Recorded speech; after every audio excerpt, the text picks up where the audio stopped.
welcome to another episode of Read It with Whiskey. I am your host, Laura Juntunen, and today is a very special episode because I'm actually giving you a recording of an interview that I did. So I haven't really talked about myself too much other than my Laura J Live updates, which are included in every single episode here on Read It with Whiskey. However, I had the great opportunity to be on Liberated Conversations with Ruthina Porterfield. This episode aired back at the end of March when my book Transient Pulse was being released. So the episode aired on March 27th. My book came out on March 28th. And because there was so much going on around that time, I really didn't get to share this interview with a lot of people. So I reached out to Ruthina and I asked if I could replay the interview here on my podcast, here on Read It with Whiskey. She was more than happy to give me the audio file so then I could share it with you all. And as a thank you, I'm going to tell you guys a little bit about Ruthina. Welcome to Read It with Whiskey, an interview podcast highlighting self-published authors. I am your host, Laura Juntunen. The purpose behind this podcast is to help authors grow their audience while also introducing readers to their new favorite authors. Let's get to know the person behind the page. Sit back, sip some whiskey, and lean in to these self-published authors. So Ruthina Porterfield is an author with several published articles and an inspirational blog. Her memoir, Liberated from the Hill, will be released in 2021. And though she is still in the works of writing her book, I really hope to have her here on Read It with Whiskey in maybe a couple of months. We'll see. I'll keep you guys updated. Other than writing, she also enjoys writing musical lyrics and story concepts for film. Ruthina has stood before thousands of youth and young adults at conferences nationwide, and currently she speaks as a youth ministry leader in Inglewood, California. She was born and raised in North Charleston, South Carolina. She jams to 80s and 90s R&B, and she hates ice cream. I don't know if we can be friends, Ruthina. You don't like ice cream? I didn't know that. All right. So again, thank you so much, Ruthina, for allowing me to play this interview on my podcast. And for those of you listening to the Read It with Whiskey on a regular basis, I'm really excited for you guys to kind of see the opposite side of me. I'm always the host and the person asking the questions. And this time I get to do the answering. And I think you guys will learn a lot more about my book that you maybe not had realized. So without further ado, let's jump into my interview.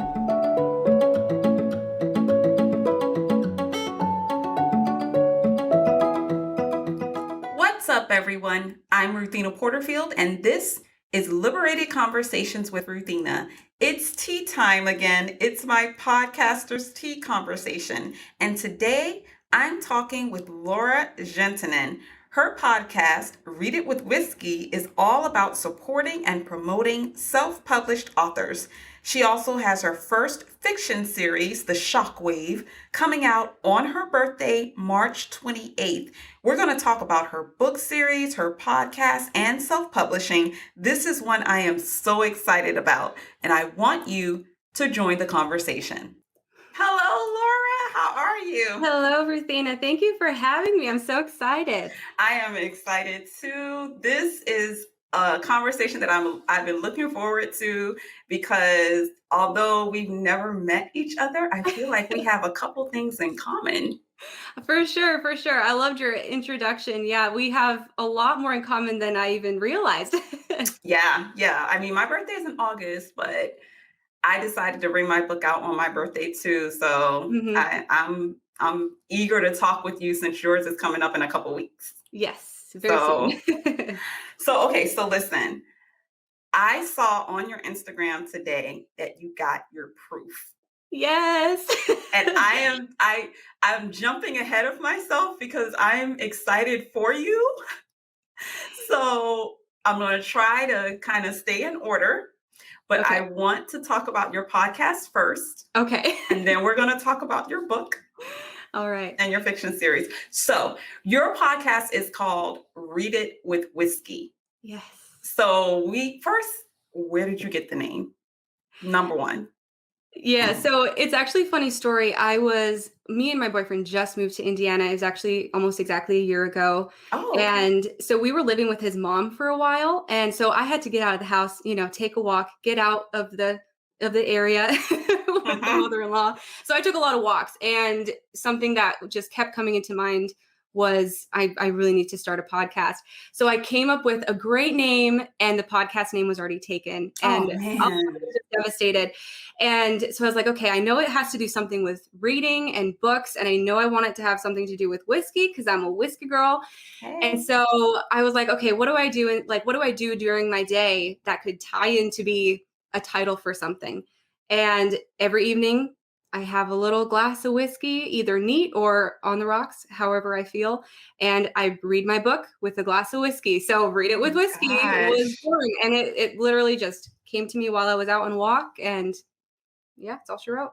That is so cool. And that sounds so Southern. Just where'd you move from to Indiana from, if you don't mind me asking? Yeah, so I grew up in Michigan. I lived Okay. in Florida for the last 8 years, There you go. and now I'm in Indiana. Yeah. All right. I was like, I know it's some Southern something Yeah. in there A that little has to bit. be.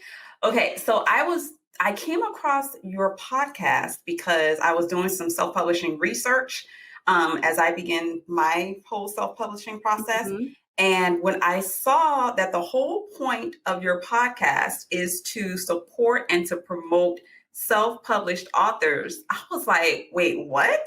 Like Mhm. that is a totally different concept in the ridiculous amount of podcasts that exist.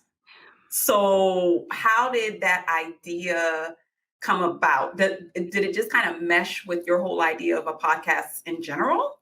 Like, how did that start? Yeah, it was interesting because originally, like I said, I knew it had to do something with books and whiskey.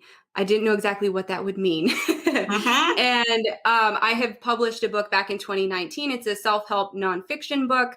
It's tied to life coaching that I used to do back in Florida. Okay. And when I published that book, I was like, I know I want to do self publishing because I want the freedom. I want to be able Right. to do it my way. And I'm also Yeah. kind of impatient. So I didn't want to have to wait for the traditional publishers to decide, like, okay, I guess we'll pick you up. So I self-publishing know, just right? it fit in. Yeah. However, self-publishing is very, very hard, and it's a business in itself. And it was really difficult to get my book out there. I think in that first year, I maybe sold $600, like maybe 100 copies of my book. Okay. And because I had that experience and I know I wanted to continue writing and go into fiction, and I knew everybody else was having the issue, I was like, why don't I help those fellow authors get their books out to the world? Right. So that was the main premise behind bringing in the self-published authors, to help them find new readers, build their Mhm. own audiences, but then also for the readers to find their new favorite author. Yeah, I see that in Mhm. your show notes a lot. It's often it's a part of the whole theme, the brand Yes. of what it does. And can I with my last episode that actually comes out tomorrow on the 17th, but my last episode I spoke with Brittany Holmes Jackson, who owns a hybrid self-publishing Mhm. company. And she talked about those reasons, those exact reasons why people go Yep. self-publishing, the time that it takes, waiting on a traditional publisher. She talked about all that stuff, but she also talked about the work that goes into it. And I am learning that if you Yes. want it to succeed the way that you want it to, it's a business. Mhm. Like it's a super business. Like what and interviewing all of these self-published authors, because how many episodes are you in now? I want to say the episode that went out today was around 10 or 11. I Okay. have I have about 16 or 17 lined up, and so Wow. I'm in the editing process right now. So it's probably been about 8 or 10 authors so far. Wow, Mhm. wow. And I've listened because I kind of follow your podcast. And the Mhm. cool thing about it is that you go across the gamut. Like you go from fiction and I love the conversation that you had. I cannot remember the author's name, but she talked about being divorced after Mhm. being married for decades, which is something Yes. that no one talks about. So you talk about that. And then you have fantasy authors and you have international authors. Mhm. It's across the gamut. How do you find your authors? Honestly, I think they've kind of found me in a way, Okay. because Instagram, I mean, I've been on Instagram for my life coaching business and everything, and so I've always had a platform there. Okay. And when I started reaching out to find authors, I was like, "Hey, anybody know any authors?" And they kind of just it was kind of like meant to be. They just kind of found me. Like the poet that I Wow. have, Cedric Blatch, he actually went to college with me. Lori Oh, Robinson, which was the one with the gray divorce about yes. divorce after 30 years. I actually worked with her as her personal trainer in Florida for a while. So some of these Wow. authors I do have personal connections with. And once they heard this was coming out, they were like, hey, let's reconnect. I And bet. and then on the other side of it, there's a few people who I've just found randomly through other social media posts, through other authors or podcasters. And it's all just kind of falling together. I'm curious if you've been flooded with self-published authors saying, "Oh, can I get on? Oh, can I get on? Oh, can I?" Like, I'm curious about that. Yeah, it's been a little bit more overwhelming recently because now that I have a few episodes out, I'm more credible than I was when I initially started. So I Okay. actually started finding authors back in November 2020. And Okay. I reached out to about 20 or so authors. And I was like, hey, I'm starting this podcast. I would love for you to be one of the startups. Are you interested? And I had about 8 of those people reach out right away. And now since the podcast's out, a few of those people have been like, okay, maybe I am interested. Oh, I'll come back. I bet, But right? yeah, but now I have a link in my Instagram bio where people can submit their information so then they can basically request to be on the podcast. And Mhm. I think the hardest part now is trying to narrow it down to who I'm actually going to interview because I Wow. don't want to have too many of one genre versus another. Right. Like you said, Right. I'm hitting a bunch of different categories. And I've been flooded with romance authors. And it's so hard to say Really? no. Yeah. I've had more romance than any other, but I Wow. think it's because the romance people I have interviewed, they have done very, very well with cross promoting through the podcast. And so they're Okay. seeing the benefit that the podcast is going to bring to their own business. So Okay. even though I want to say yes to everybody, it's hard to narrow it down for sure. Yeah, yeah. I mean, it's something, like I said, this was very unusual to find in the ridiculous amount of podcasts that exists out there. Mhm. And it's just hard to find, and again, I'm just now starting in the game, but because of the stigma that is on self-publishing, it Mhm. feels like it would be difficult to find promotional opportunities outside of those that you create for yourself Right. when it comes to self-publishing. So to see this, I guess people are kind of jumping on it, like after you've it kind of established. Mhm. Have you now you were already self-published before the podcast. Yes. What do you think you've learned from speaking with these other self-published authors about self-publishing that you didn't know, that maybe you wish you had known Mm. Mhm. when you self-published first, the So first time? I have learned so much from these self-published authors. Every single interview I've done, I've learned something. And I find so much value from what they're able to teach me, and hopefully I'm able to teach them something too. And I think one of the biggest things that I've learned is that everybody is a little bit terrified because Yeah. self-publishing is not easy. And putting yourself out there, writing about things that are really scary to you or that might be a little uncomfortable, everybody has that feeling and everybody is going to struggle, and that's normal. And I think Yeah. I really beat myself up when I published my first book because I was like, why isn't this working? Why aren't people buying the book? Why hasn't this driven up further than it did? And it's normal. That's what happens to everybody. And it took Wow. me talking to all these people to realize that, okay, this is normal. Just push a little bit harder and take one step at a time. Right. We have a question. And she was just saying, can you guys talk about the process of self-publishing? Let me first say that the episode that comes out on the 17th really delves into that particular process. But I will let Laura kind of talk a little bit about her process because I'm just now jumping in. Mhm. Like, yeah, so I'm gonna let you kind of give a quick Yes. summary of it because there's so much I have to talk to you about. Yes. So the process of self-publishing is very different for everybody. And I know that's not what you want to hear. You want to hear, okay, do this, and the other thing. Right. But it is going to be very different for every person. And I think the first thing is get the pen to paper. Because if you're Yes, not writing the girl. book, if you're not writing the book, there's no point in doing the research on the marketing and the book covers and doing networking events. There's no point in doing any of that if you're not actually writing the book. And once Right. you have that book written, then decide, okay, what do I need to learn more about, and take it one step at a time. And if you have people who can help you, take the help. Don't think you can do it on your own because it's going to be a little bit overwhelming. Right, right. I will say that for sure. I originally was going to go the traditional publishing route, Mhm. and then COVID. Dot Yep. dot dot. Like that's basically how that works, right? And so because of the timing, for me, I made my decision to go self-publishing because of the timing issue. And Mhm. we talk a little bit about that in the episode that comes out on the 17th, where the timing that self-publishing provides you with is so a little more convenient than traditional publishing. Here's the thing though, if you're gonna go that route, if it's this idea of getting it out quickly, you still want to get a quality product out. Mhm. So with me, I'm not about rushing anything. I'm about making sure that the product that I put out there is 90s term bomb. Exactly. So, I mean, the tip that is given in the last episode is give yourself at least 3 to 6 months to kind of really get it out there. Get the book written, however Mhm. long it takes.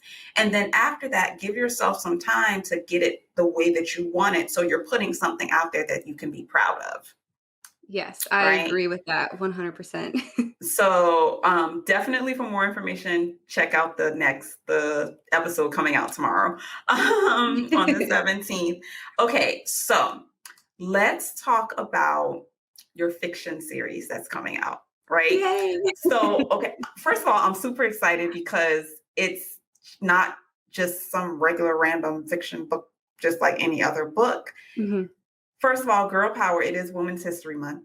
And you're basically writing a sci-fi kind of fantasy type series, which the guys usually dominate that market. Right. But women are out here and we're doing this. So talk about your series, the Yes, Shockwave series. I'm so excited. So, Yes. for those of you watching, here's the proof. So, this first of all, this book cover, Bianca Bordiondo on Instagram, she's incredible. She designed this cover for me. It's nice. I like it. It's so pretty. And this is the proof. So that's why there's this weird gray line there. That's just from Amazon. But it is absolutely gorgeous. And it was incredible how she was actually able to take my idea and put it into an actual thing. That was so cool. Wow. But okay, so the book is book one of the Shockwave series, and this is titled Transient Pulse. I haven't revealed the titles for all the other books. There's going to be 3 in total. Okay. And essentially, what this book is a post-apocalyptic sci-fi story about Dixie. And she is a very indecisive person. She can never make up her mind about one thing or the other. And she finds herself living a life after an electric pulse has hit the nation. So the country's been hit by this electric pulse. It wipes out all electronics, all vehicles that were running, all cell phones that were running at the time of the pulse, they're Wow. fried. And there's more details about some electronics work later on. You'll have to read it to figure out all that kind of stuff. But essentially, her and her husband have to decide to traverse the country to a safe zone in Canada. And then he goes missing. And Dixie has to decide, am I going to make this journey on myself? Or am I going to wait for him, using up our supplies in the process? So that's how it starts out. Is Wow. she going to do this? And she's indecisive. She has a really hard time figuring out what to do. And throughout the process of the book, she's going to meet some people, and she might actually have to turn to the dark side of the community, those people who are murdering and stealing from people, and all in the hopes to survive. Wow. That's freaking deep.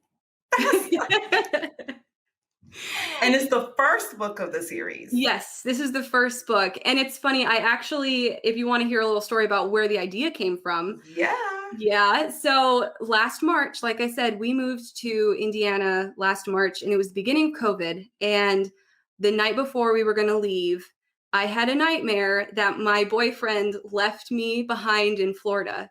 And I woke up like terrified. I was like, I didn't know I had abandonment issues. What is going on right now? And so this whole story evolved out of this fear of being left behind. And obviously he's not going to leave me behind. We've been together for 8 years. He's not going anywhere. But this weird abandonment fear came up, and I rolled with it. And so the book actually started out having very similar ties to coronavirus and COVID, but I didn't want it to actually be about a disease or anything like that. So this idea with the electric pulse is something that my family had been talking about years ago at a bonfire. And they're like, I bet some countries could just put a pulse onto the country and wipe out all of our electronics. And what would we do? So between that idea and then the dream, I mashed them together. And that's how the book was actually born. So this book follows that journey of Dixie. In book 2, we find out why the pulse actually happened. And then in book 3, we're going to find out a little bit more about how everything's going to be resolved and what the world's going to look like in the future. Wow. That's so I got to keep talking because it's a podcast, but I'm so stunned. No, it's such a cool idea. And it just to explore what happens to this crazy world without technology. Mm-hmm. That's pretty deep. That's pretty deep. So, and I'm tripping because you got it from a dream, basically kind of a nightmare. Yes. So that was terrifying for sure. And then one of the secondary main characters who comes into play a little bit into the book, her entire backstory was a dream that I had a couple months after we moved here. So I listen to dreams. I listen to like feelings and things like that. So if there's a sign, I'm going to use it. And it was kind of like the book was just thrown at me. God was like, you got to write this for me. Okay. Yeah. Here we go.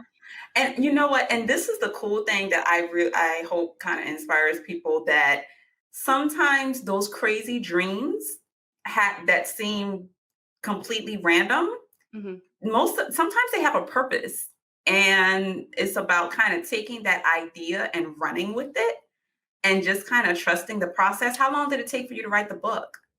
So I had started writing in July, and I did voice memos. So I would record my voice while I was on my walks, and I forgot about it because I had to get a full-time job because we weren't making an income. And then in November, I participated in NaNoWriMo. So NaNoWriMo is National Novel Writing Month, and it's an online challenge, completely free, and it takes place every November, and you try to write 50,000 words in 30 days. And so I did it. I wrote 50,000 words in 30 days, and then since November, I added in another 17,000, and then I just finished up editing it now. So essentially, the big meat and potatoes part of it started in November, and now we're sitting in March. So it hasn't taken too long. Well, blessings to you, because I started writing my book in 2008 and just finished it in 2019. And that happens a lot. So it's just different from author to author. And it just depends on the story and your timing and what's going on in your life.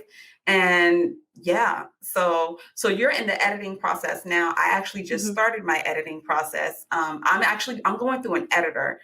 You have edited a book before, though, correct? Yes. Okay. Yes. So I do all self-editing. I was almost an English major, so I do have a hand in how to edit. I'm still not a professional, but you have to kind of pick and choose where you want to spend your money as a self-published author. Right. Where do you need to invest versus where you can get by without investing? Exactly. And so my first book I wrote in 2019, I edited that book.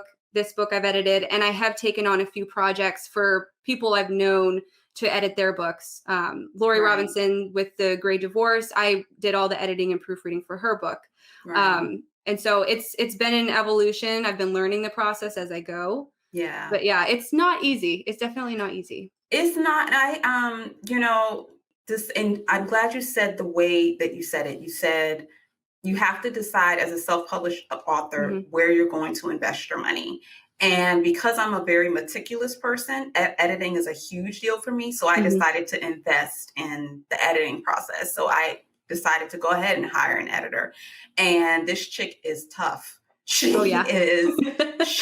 tough. You think that you're a decent writer, and then someone comes in and says, okay, yeah, no, this is out on an entire page. So it can be kind of overwhelming.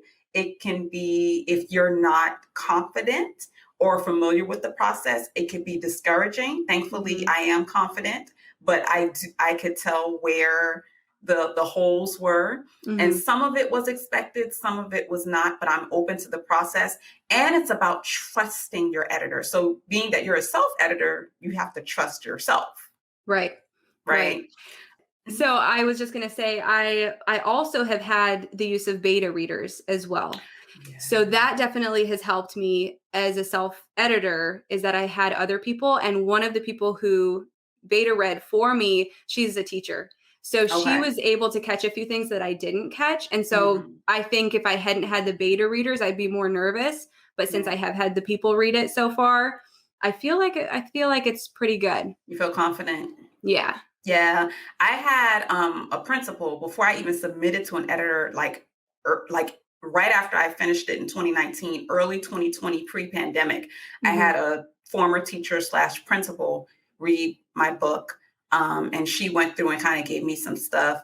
And beta readers are a tough one for me because I have trust issues. So, but I know I'm going to definitely not invest, but I already reached out to someone to say, hey, might be sending you an advance copy, just letting you know, because you have to put it out there. Another question I was going to ask, let me put it up.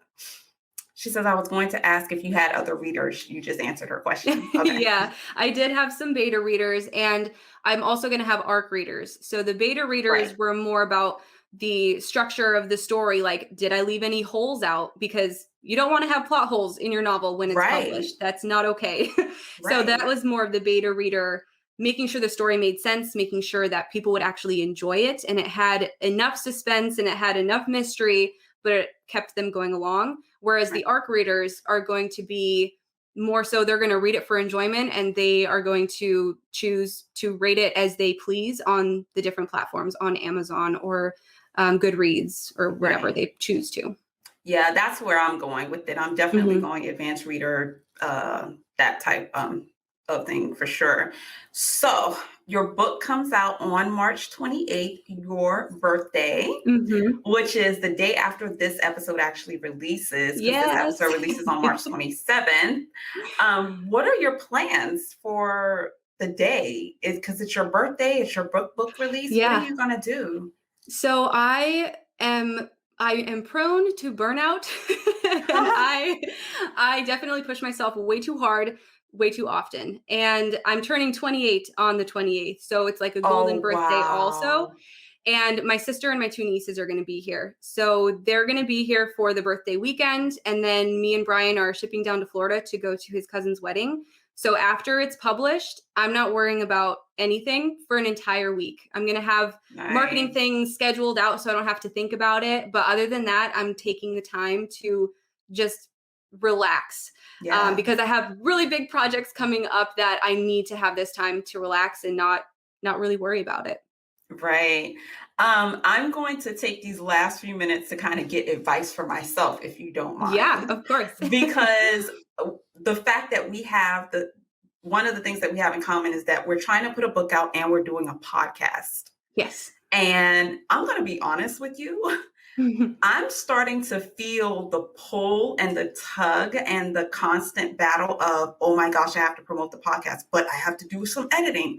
Oh my gosh, I have to do this stuff on social media for the podcast. But oh my gosh, I have to get some readers. Like I'm really starting to feel that pull on me. And how did you balance that? Like how are you balancing it? What are you doing to handle that?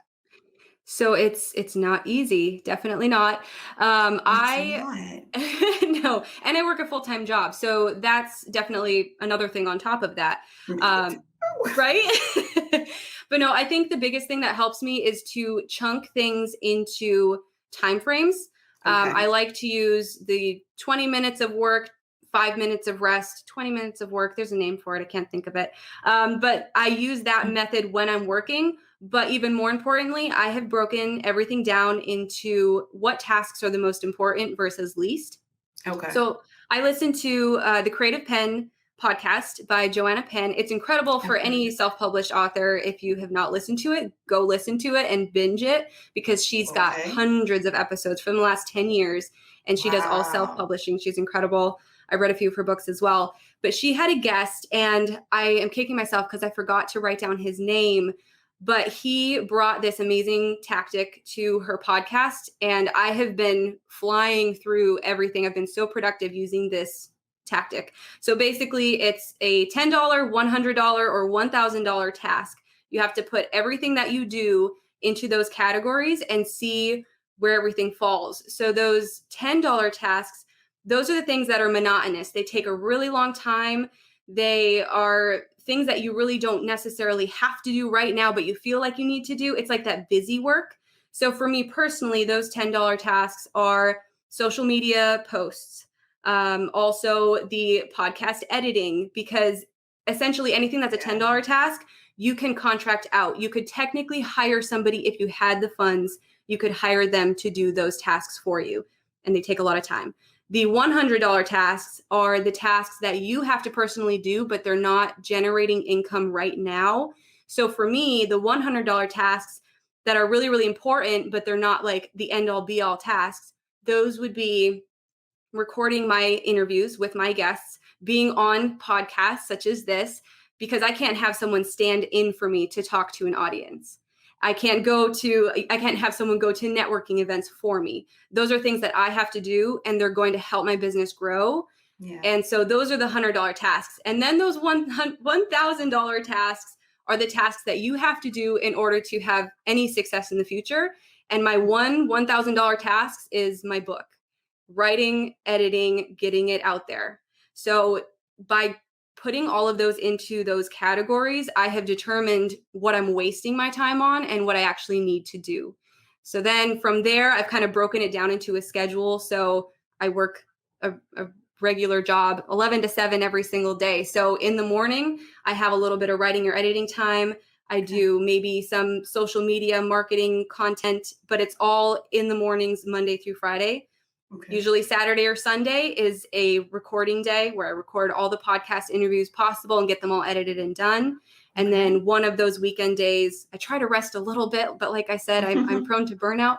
One of those days is like back to the writing, spending an entire day on the books and making sure that they are getting out there. And by getting rid of all those $10 tasks or subbing them out or pushing them to later, it's really helped getting all of this stuff done. Wow. I'm like, you don't understand how I was taking notes. Like,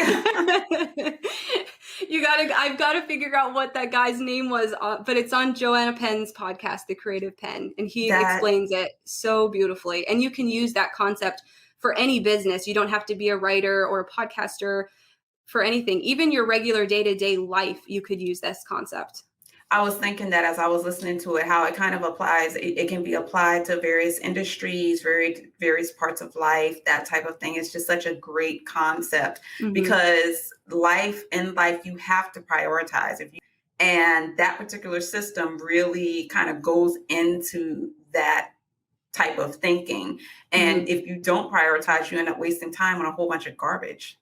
Yep. Or just unnecessary things that you don't have to deal with, For sure. And that was something that after I listened to this podcast episode, I was like, oh, that's why my business in Florida wasn't as successful as I had hoped it would be, because I was focusing on those $10 tasks when I should have been focusing on other things. And I mean, I was successful. I was working from home, but I wasn't successful enough to keep that business going when I moved.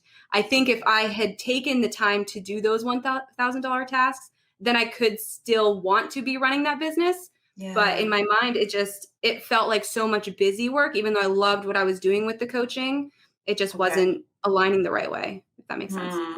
That's huge. Mhm. That's huge. So on my list of things to do is to go find a creative pen. Yes. And I actually had heard about it, but I think I might have gotten caught up in some $10 tasks that Exactly. pulled me away. So that's on my list. That might be my lunch hour stuff that I listen to while I eat lunch or something like that. So definitely on top of that. Okay, so the book comes out on March 28th. Yeah. Where can we get the book? Wait, are you in pre-sales yet? Yes, there is a pre-order up.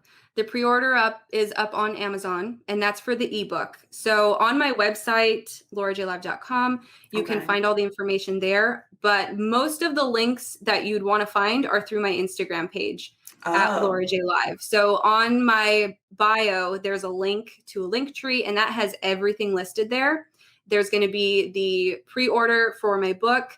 Once the 28th hits, then the paperback will be available, and I am going to have hardback signed editions available in April as well. But okay, so we can go to Laura J Live, and there's the link tree to have the links to everything. You are in pre-sale now, but on March 28th, the paperback will be available, which is awesome. I want to make sure that I give you a chance to talk about everything that you're doing. The podcast itself is called Read It with Whiskey, and that's available on all podcasting platforms. On all platforms. Yep. You can go everywhere. And something really cool that I am going to be bringing in later this year is going to be the Read It with Whiskey book club. And I was so I was going to launch it this spring, but then I decided to write a 3-part sci-fi series. So everything got pushed back a little bit. But basically, the book club is going to be really cool. Every single episode that I have on the podcast, I'm going to have my Patreon members vote on all the different books, and we're going to choose the books from the podcast episodes. So any episode that you really, really loved, you're going to vote for it. And then that's going to be the book of the month. And that voting ability is going to go to all my Patreon members. So patreon.com/readitwithwhiskey. And basically Patreon is a platform where basically anybody can support somebody who is doing a creative entrepreneurial business. So anybody can have a business there. And basically my audience is going to get extra sneak peeks into the Read It with Whiskey behind the scenes. They get video content from the interview. And all of that kind of stuff is there. And then once you're in there, you also get to do the voting later on. Hopefully this fall, the book club will come out. Nice. You've got a lot going on. Oh, yeah. A lot going on. But for now, it's all about Transient Pulse that comes out on March 28th. Yes. I am excited for it because it's so cool to see this. I'm just super excited. So I'm going to definitely be jumping onto that as soon as it comes out because I want to support. Yay. Thank you so much.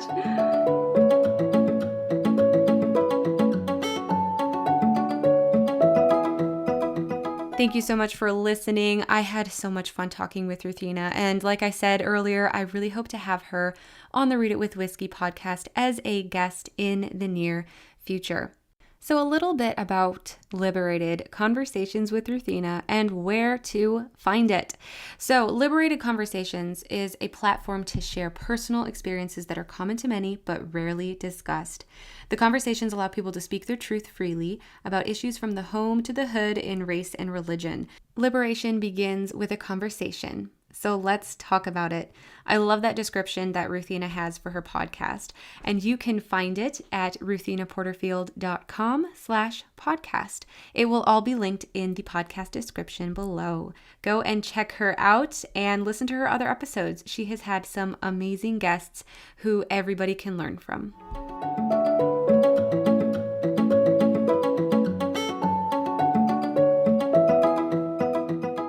All right, so this has been a little bit different than our usual time frame or usual content, I should say. But next week, we're back to usual. We are back to interviewing, and we've got a good one for you. Next week, we will be speaking with Chris Wachter. Wachter? Her name is C.S. Wachter, Wachter. I promise I will get it right next week, you guys. But C.S. Wachter is her author name. Her name is Chris, and she is actually a person in my writers group, our accountability group on Mayway. And I got to know her and realized I have to have you on my podcast. So I read her book, The Sorcerer's Bane, and it is one of a series. And this series is Christian fantasy and sci-fi. And let me tell you, this book packs a punch. All right. So if you like Christian fantasy, if you like regular fantasy and sci-fi, then this is a book you should definitely hear about. So tune in next week on June 8th for our talk with Chris.